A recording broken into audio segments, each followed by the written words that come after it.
Thanks for joining us on the news at this time. I am Mary Ihejirika. Now the news in detail. The governments of Abia and Cross River State are engaging in high-level discussions to resolve the long-standing boundary disputes between communities along their shared boundary. These talks aim to bring an end to the clashes that have frequently erupted between communities from both sides. The most recent conflict involved an attack on the Isu, Ututu, and Ihechiawa communities in the Arochukwu local government area of Abia State. The attackers were allegedly hired from Biase and Udukbani local government areas in Cross River State, escalating tensions between the neighboring communities. Abia State Governor Alex Oti revealed in Umuahia, where he addressed the ongoing efforts to resolve the crisis. Governor Oti expressed concern over the violence, noting that communities that had coexisted peacefully for centuries should not resort to the use of arms against one another. President Bola Tinubu says the removal of subsidy on premium motor spirits, PMS, also known as petrol, is designed to free up budgetary resources for critical investments. The president, represented by his vice Kashim Shettima, made this known during the 17th Annual Chartered Institute of Bankers of Nigeria, CIBN Banking and Finance Conference in Abuja. He said his administration has taken courageous steps to reform Nigeria's microeconomic environment with a focus on restoring confidence in the nation's economy.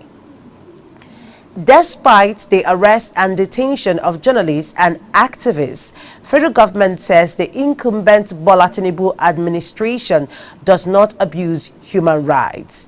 The government was responding to criticisms by the Trade Union Congress in the United Kingdom following the arrest and temporary detention of the president of the Nigeria Labour Congress, Joe Ajero. Special advisor to the president on information and strategy, Bayo Onanoga, described the accusations as unfounded and based on a misunderstanding of the situation. He added that the invitation extended to Ajero by the DSS has nothing to do with his role as NLC president, but rather as a responsible citizen of Nigeria. Nigerian Army will continue to conduct operations to recover the military equipment and arms carted away in the Okuama community of the Ugele South local government area of Delta State. This was disclosed by the General Officer Commanding 6th Division of the Nigerian Army, Major General Jamal Abdusalam. The GOC confirmed the presence of soldiers in Okuama community, saying they were there in continuation of ongoing military operation in the area over the killing of 17 military personnel around the community. He vowed to recover every weapon carted away by unknown Okuama residents in March. Meanwhile, community leaders in the Okuama community are alleging that gunmen in military uniforms again attacked the community, destroying property in a reprisal attack over gruesome murder of 17 military personnel in the community. Nigerian military has declared an all-out offensive against notorious terrorist Bello Tuji, known for orchestrating violent attacks across parts of Northwest and even taunting the military through videos circulating on social media. The situation in Moriki Town, Zumi local government area of Zamfara State is tense as a deadline imposed by Tuji for residents to pay a 30 million naira levy has passed. Residents now live in fear of the potential consequences from the bandit leader whose violent actions has terrorized the region. Chief of Defense Staff General Christopher Musa is condemning Tuji, describing him as a deranged criminal. He assured the public that the military is determined to bring him to justice and put an end to his reign of terror, which has caused widespread suffering in the region. Reports indicate that the imposed levy on the Muriki community followed the killing of over 100 cows owned by Tuji in a recent military operation. Nigeria Labour Congress NLC has vowed to continue its fight in demand for good governance despite the arrest of its president, Joe Ajero. This is according to the head of information at the NLC, Benson Oba, who called on the federal government to implement the 70,000 naira new national minimum wage. He said that the union will continue to defend the rights of workers and take all necessary actions to protect these rights. Mr. Oba also alleged that the government is invading on their privacy and tapping their phones. Economic and Financial Crimes Commission (EFCC) says it will soon commence prosecuting banks and their top officials for financial fraud. EFCC Chairman Olanipekun Olukayote said this at the 17th Annual Banking and Finance Conference organized by the Chartered Institute of Bankers of Nigeria (CIBN) in Abuja. Mr. Olukoyote said the commission had completed its investigations and assembled the necessary document to substantiate its case.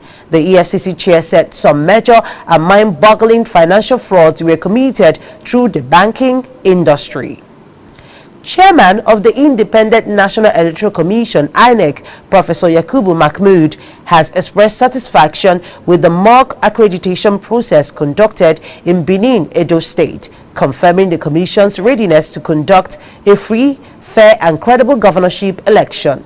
Professor Mahmood gave this assurance during an on-the-spot assessment visit to 3 local government areas where the mock accreditation took place. The areas included Ego, Ikmoba, Oka, and Oredo local government areas. Speaking to journalists after the exercise, Professor Mahmood noted that his assessment showed INEC's full preparedness for the election. He reassured the public that the electorate had nothing to worry about regarding the upcoming poll.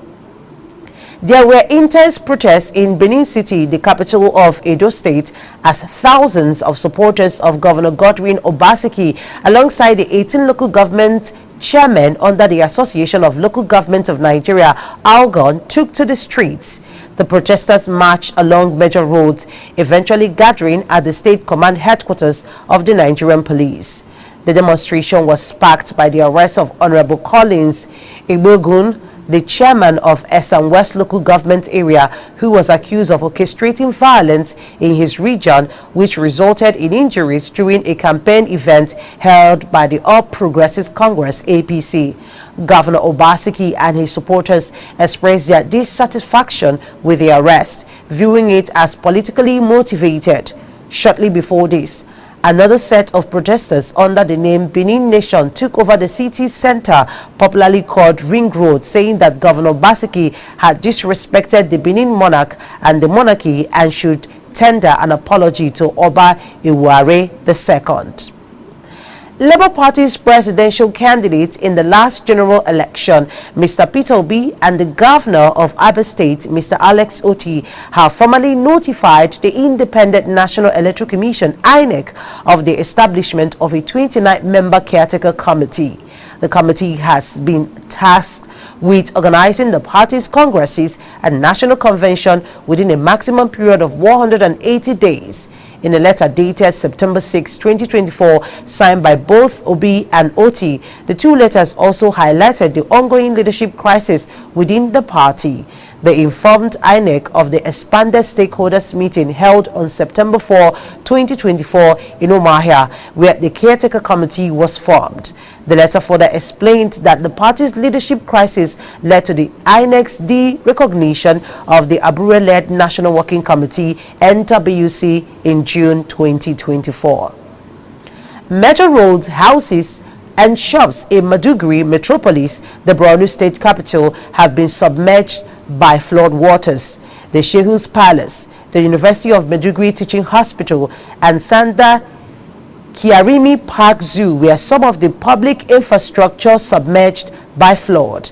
A prison wall located along the custom area was broken by flood as some inmates allegedly drowned while several others escaped for their lives. The Maiduguri Zoo's popularity, known as Sanda Kiarimi Zoo Park, was flooded too.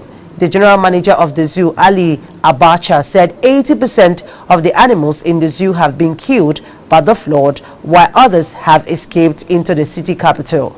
Meanwhile, Vice President Kashim Shettima has assured during and on the sport assessment that government will tackle the challenges of perennial flood in the country. You're watching Enyimba TV News. After the short break, the news continues with the lead story for the day in addition to business and sports update. Please stay tuned. We'll be right back.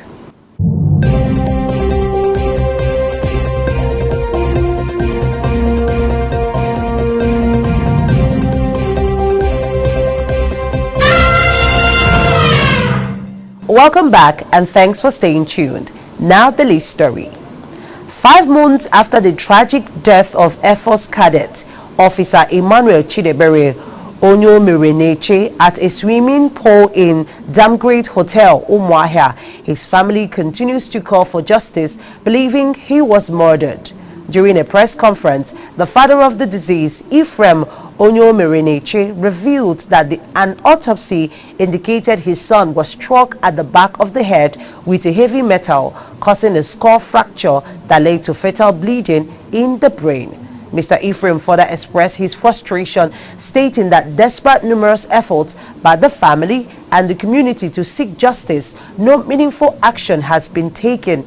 He lamented that the armed forces, the state government and the police and the Abia State House of Assembly have all remained complacent in addressing the case. On business, oil's main international benchmark fell below $70 per barrel, the first time it has done so since the end of 2021 amid mounting concerns about slowing global growth. Meanwhile, global stock markets diverge as traders assess the outlook for interest rates in the United States and Europe and looked ahead to the release of fresh consumer inflation data today. Brent crude slumped more than 3% to below the $70 per barrel level, while the main U.S. contract, West Texas Intermediate WTI, tumbled during the trading and closed down more than 4%. And finally, on sports, Rwanda held Nigeria Super Eagles to a frustrating 0-0 draw during their second match of the 2025 Africa Cup of Nations qualifiers. The Eagles could not find the breakthrough despite being dominant in most parts of the game, as the Rwandese team remained disciplined in the defense. With a 3-0 convincing win over Benin Republic on Saturday, expectations were high for the Nigerians to come out with victory and maintain 100% record in the qualifiers. Despite the drop 2 points, the Super Eagles remain top of the group with 4 points, followed by Rwanda with 2 points. Nigeria will be hoping to return to winning ways when they host Libya in their next match in October. With the sports story, we'll wrap up this edition of news on Enyimba TV at this time. But before we go, here is a recap of the top stories. Abia-Cross River government in high-level talks to resolve long-standing boundary disputes. Autopsy rules out drowning in Nigerian Air Force cadet's death at Abia Hotel. President Tinubu says subsidy removal is to free budget for critical investments.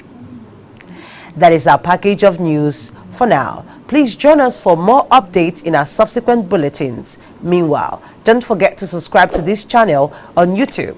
Click on the notification bell to receive alerts when new videos are uploaded. Thank you for watching.